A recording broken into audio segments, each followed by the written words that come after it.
महंगाई जो है वो दिन ब दिन बढ़ रही है, हुकूमत अंडर प्रेशर है इस वक्त। IMF ने कई कड़ी शराइत के बाद ये काम किया है कि उन्होंने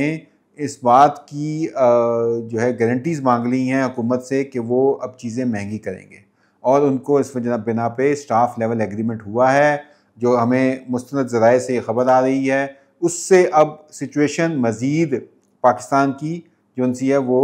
कठिन भी है रास्ता, लेकिन इंशाल्लाह निकलने का ज़रिया भी एग्रीकल्चर से ही गुजरता है। तो एग्रीकल्चर के लिए हुकूमत के ऊपर अब कड़ी शराइत आ गई हैं कुछ, और इसका अंदाज़ा आप इस बात से कर सकते हैं कि नंबर आ गए हैं अब हमारे पास, और जो स्टॉक एक्सचेंज से रिलेटेड बड़ी जो इंडस्ट्रीज़ हैं उनके अंदर हम बात करें तो ट्रैक्टर की जो सनत है उसमें बहुत ही गैर मुतासिर और मेरे ख्याल से